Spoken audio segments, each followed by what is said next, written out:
केंद्र सरकार ने देश भर के शिक्षा मंत्रियों के साथ बैठक बुलाई। माननीय केंद्रीय रक्षा मंत्री श्री राजनाथ सिंह जी इस बैठक की अध्यक्षता कर रहे थे। केंद्रीय शिक्षा मंत्री, कुछ और केंद्रीय मंत्री, साथ साथ कई राज्यों के मुख्यमंत्री, उप मुख्यमंत्री और कई राज्यों के शिक्षा मंत्री, शिक्षा अधिकारियों के साथ में, बोर्ड के अध्यक्षों के साथ में इस मीटिंग में उपस्थित थे। केंद्र सरकार और मुद्दा जाहिर है कि कोरोना के इस संकट में हम 12वीं के बच्चों का भविष्य अब कैसे तय करें, इसी सवाल पर डिस्कशन था। केंद्र सरकार की ओर से 2 प्रस्ताव राज्यों के सामने रखे गए थे। ये तो सब केंद्र के लोग भी और राज्यों के लोग भी मान रहे थे कि बहुत अभूतपूर्व संकट है और इस संकट में बच्चों की परीक्षा लेना कोई आसान काम नहीं है। तो केंद्र सरकार के 2 प्रस्ताव थे। उसमें एक प्रस्ताव था कि हम 12वीं क्लास के जो बच्चे हैं उनकी परीक्षा लें, पहले के तरीके से लें, लेकिन कुछ चुने हुए सब्जेक्ट्स की ही परीक्षा लें। जैसे लगभग 200 सब्जेक्ट्स हैं, उन 200 सब्जेक्ट्स में से केवल 20 मेजर सब्जेक्ट्स की परीक्षा लें और उनके बेस पर ही हर एक बच्चे के बाकी सब्जेक्ट्स के मार्क्स दें। ये एक प्रस्ताव था पहले। तो इस तरह से 19-20 सब्जेक्ट्स की परीक्षा लेके और 19-20 सब्जेक्ट्स में आए हुए नंबर्स के आधार पर, मार्क्स के आधार पर बाकी सब सब्जेक्ट्स को इवेलुएट उसी के आधार पे करें, ऐसा एक प्रस्ताव है। इसमें एग्जामिनेशन सेंटर्स वगैरह वगैरह सब वैसे ही चलेगा जैसे पहले चलता था। दूसरा उनका प्रस्ताव था कि परीक्षा लें, लेकिन उसका पैटर्न थोड़ा बदलें। स्कूल में ही परीक्षा हो, ऑब्जेक्टिव टाइप के क्वेश्चंस की परीक्षा हो, 3 घंटे की जगह 1.5 घंटे की परीक्षा हो और उसकी बच्चों की जो कॉपी चेक करने का काम है वो भी स्कूल में ही हो। तो ये उनका दूसरा प्रस्ताव था। और उसमें यह भी है कि बच्चों के सारे सब्जेक्ट्स की परीक्षा ना हो, लेकिन बच्चे तय कर लें कि उनको कौन से 4 सब्जेक्ट की परीक्षा देनी है या 3 सब्जेक्ट की परीक्षा देनी है। ये उनका ऑप्शन भी था। देश के अलग अलग राज्यों के शिक्षा मंत्रियों ने अपनी अपनी राय रखी। दिल्ली की तरफ से मैंने भी इस पर अपनी राय रखी और इससे पहले मैंने कल दिल्ली के बहुत सारे प्रिंसिपल्स, प्राइवेट स्कूलों के प्रिंसिपल्स और टीचर्स, फिर गवर्नमेंट स्कूल्स के प्रिंसिपल्स और टीचर्स और फिर स्टूडेंट्स के साथ, पेरेंट्स के साथ संवाद किया था। और उसके बेस पर, उस पूरे मंथन के बेस पर मैंने दिल्ली की तरफ से 12वीं के बच्चों के भविष्य के बारे में सरकारों को क्या कदम उठाने चाहिए, ये मैंने राय रखी अपनी, उसको मैं आपके साथ शेयर कर रहा हूँ। पूरे देश में इस वक्त करीब 1.5 करोड़ बच्चे हैं जो 12वीं क्लास में पढ़ रहे हैं। इन 1.5 करोड़ बच्चों के पेरेंट्स, इनके टीचर्स और खुद ये बच्चे सबके सब बहुत उम्मीद भरी निगाहों से सरकारों की ओर देख रहे हैं और ख़ास तौर से केंद्र सरकार की ओर देख रहे हैं कि केंद्र सरकार परीक्षाओं के बारे में कोई निर्णय ले, ताकि 12वीं की जो ये क्लास है ये इतनी लंबी होती चली जा रही है, आगे बढ़ती जा रही है, आगे बढ़ती जा रही है। ये 12वीं की क्लास से आगे उनको बढ़ने का मौका मिले।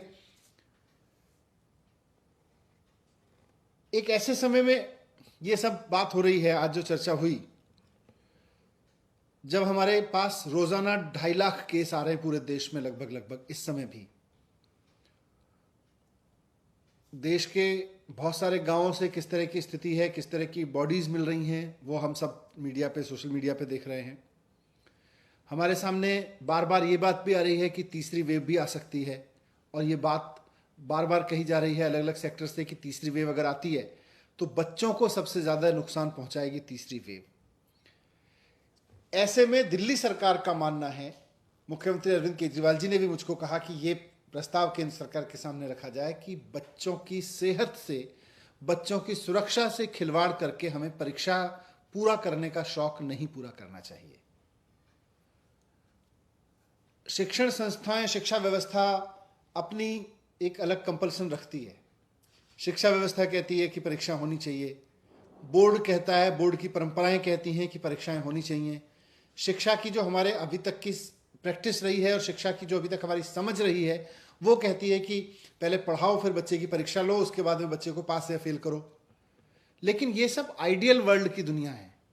प्रैक्टिकल वर्ल्ड में आज आपके बीच में रोजाना 2.5 लाख लोग कोरोना से संक्रमित हो रहे हैं और तीसरी वेव के बारे में कहा जा रहा है कि ये बच्चों से आ सकती है, बच्चों में ज्यादा आ सकती है। तो इसलिए दिल्ली सरकार किसी भी तरह की परीक्षा कराए जाने के पक्ष में नहीं है। दिल्ली सरकार ने केंद्र सरकार को भी आज कहा, हम उनको चिट्ठी भी लिख के कहेंगे कि ये दोनों ऑप्शन परीक्षा कराने के ऑप्शन हैं, लेकिन हमारी राय में ये वक्त परीक्षा कराने का नहीं है।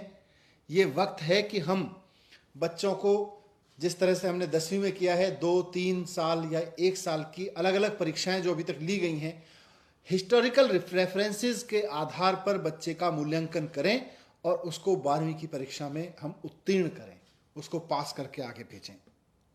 अगर कोई बच्चा कहता है कि मुझे हिस्टोरिकल रेफरेंस के आधार पर पास नहीं होता है, तो जैसा हमने 10वीं में उसको ऑप्शन दिया है कि समय आने पर फिर हम उसकी परीक्षा कराएंगे और उसके मार्क्स को अपग्रेड कर देंगे।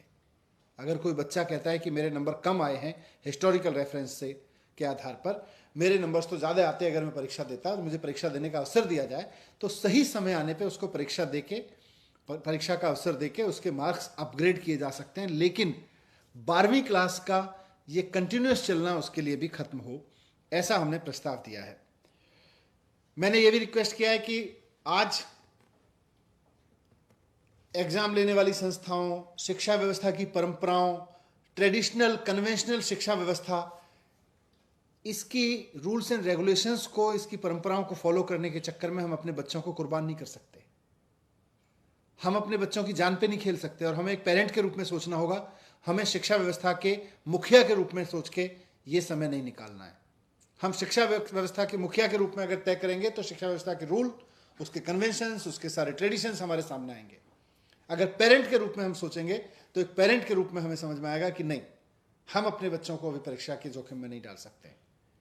तो इसलिए मैंने रिक्वेस्ट किया है, लेकिन साथ साथ मैंने रिक्वेस्ट किया है क्योंकि बात सिर्फ बोर्ड की परीक्षाओं की नहीं है, बात एंट्रेंस एग्जामिनेशंस की भी है, बात यूनिवर्सिटी के आगे के एग्जामिनेशंस की भी है, अगला सेमेस्टर शुरू होने की भी है कि फिर बच्चे परीक्षाएं, प्रतियोगी परीक्षाएं कैसे देंगे, नीट की जेईई की परीक्षाएं कैसे देंगे।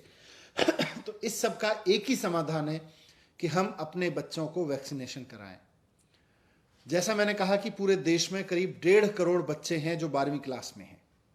आज देश में भी वैक्सीन उपलब्ध है जो युवाओं के लिए कारगर बताई जा रही है, और विदेशों में भी ऐसी वैक्सीन उपलब्ध है जो 12 साल से 18 साल के बच्चों के लिए भी कारगर प्रूव की जा चुकी है, घोषित की जा चुकी है। केंद्र सरकार से हमारा निवेदन है कि 1.5 करोड़ बच्चों के लिए और स्कूल के सारे टीचर्स के लिए, लगभग 1.5 करोड़ ही टीचर्स हैं, तो 1.5 करोड़ बच्चों के लिए और 1.5 करोड़ टीचर्स के लिए लगभग 3 करोड़ लोगों के लिए सबसे पहले वैक्सीन लेके आई जाए जो बच्चों के लिए लगाई जा सकती है। वैसी वैक्सीन दुनिया में अभी फाइजर वैक्सीन का नाम आया है अमेरिका में। फाइजर वैक्सीन के बारे में से हमने भी संपर्क किया था, तो उनके पास डोजेज तो हैं, लेकिन उन्होंने कहा कि भाई अभी हम केंद्र सरकार से ही बात कर रहे हैं। तो केंद्र सरकार ये जिम्मेदारी निभाए कि फाइजर से बात करके देश के 1.5 करोड़ बच्चों के लिए वैक्सीन लेके आए और उनको लगवाए। अगर फाइजर वैक्सीन नहीं मिलती है तो जो देश में अभी वैक्सीन है युवा वर्ग के लिए, उसके बारे में कहा जा रहा है कि वो 18 साल से ऊपर के बच्चों के लिए है। तो केंद्र सरकार के सामने मैंने प्रस्ताव रखा है कि हमारे इस वक्त दिल्ली के स्कूलों में या देश के बारे में भी वही डेटा होगा कि 12वीं के बच्चों में से करीब 20 से 25% बच्चे 18 साल के हो चुके हैं। करीब 70% बच्चे ऐसे हैं जो 17.5 साल से 18 साल की उम्र के बीच में हैं, यानी 1-2 महीने में, 3 महीने में, मैक्सिमम 6 महीने में वो 18 साल के हो जाने वाले हैं। तो इस तरह से 95% बच्चे हमारे 17.5 साल की उम्र के हैं। तो इन 17.5 साल वाले बच्चों की क्या हम वैक्सीनेशन कर सकते हैं, इस बारे में हम हेल्थ एक्सपर्ट से बात करें।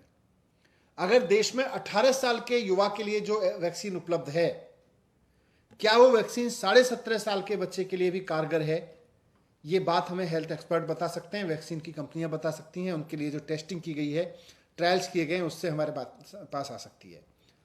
अगर ये संभव है कि हेल्थ एक्सपर्ट की राय के बाद और वैक्सीन कंपनियों की राय के बाद कि अगर 17.5 साल के बच्चों को वैक्सीन लगाई जा सकती है, ये मौजूदा वैक्सीन देश की, तो सारा वैक्सीनेशन प्रोग्राम रोक के पहले जैसे हमने डॉक्टर्स के लिए पहले लगाया, वैसे ही अब हम प्राथमिकता देके देश के 1.5 करोड़ बच्चों को वैक्सीन लगा दें। वैक्सीन स्कूलों को उपलब्ध करा दें, स्कूल आसपास से नर्सेज लेके, डॉक्टर्स लेके तुरंत हफ्ते भर में ये वैक्सीनेशन करा सकते हैं। दिल्ली सरकार को अगर आज हमें 1.5 करोड़ बच्चों के लिए अप्रूव्ड वैक्सीन मिल जाए, जो 17.5 साल से बच्चों के, इनके 12वीं क्लास के बच्चों को हम लगा सकते हैं, तो हम 2 दिन में दिल्ली के 12वीं क्लास के सारे बच्चों को वैक्सीन लगा देंगे। ये हमारा तंत्र बना हुआ है। तो या तो फाइजर ले आए या देश की बनी वैक्सीन के बारे में एक्सपर्ट की राय लेके इसको उपयोग करें, लेकिन परीक्षा से पहले वैक्सीन की व्यवस्था करें। परीक्षा तब ली जाए जब बच्चों को वैक्सीनेशन हो जाए, परीक्षा तब ली जाए जब बच्चों को वैक्सीन की सुरक्षा दे दी जाए। ये मैंने केंद्र सरकार से रिक्वेस्ट किया है। यही एंट्रेंस एग्जामिनेशन का हल है और यही सीबीएसई या 12वीं की बोर्ड की परीक्षाओं का हल है। पहले हम बच्चों की सुरक्षा करें, बाद में परीक्षा करें। ये बात मैंने बहुत मुख्य रूप से केंद्र सरकार के सामने रखी है और मैंने कहा है कि जितनी शिद्दत से हम परीक्षा लेने के लिए मेहनत कर रहे हैं, उतनी शिद्दत से अगर हम बच्चों की वैक्सीन लाने पे मेहनत कर लेंगे तो परीक्षा लेना भी सुरक्षित हो जाएगा। सर, क्या संकेत मिले हैं केंद्र की तरफ से आपकी बातों पर? क्या लग रहा है कुछ पॉजिटिव हो सकता है? और अगर परीक्षा केंद्र सरकार कराती है तो फिर दिल्ली कितनी तैयार है?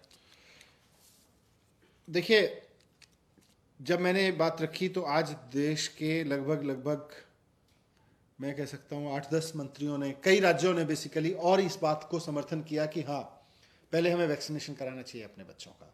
तो कई राज्य इस बात से सहमत थे। कई राज्यों ने ये बात रखी कि 0 एग्जामिनेशन होना चाहिए, ऑप्शन ए या ऑप्शन बी नहीं, ऑप्शन 0 एग्जामिनेशन का होना चाहिए। ये बात बहुत लोगों ने रखी है और मैं उम्मीद करता हूँ कि केंद्र सरकार राज्यों के इस फीडबैक पे और देश के 1.5 करोड़ बच्चे और करीब 1.5 करोड़ शिक्षकों के स्वास्थ्य पे खिलवाड़ नहीं करने का निर्णय लेगी, बल्कि उनकी सुरक्षा को ध्यान में रखते हुए निर्णय लेगी।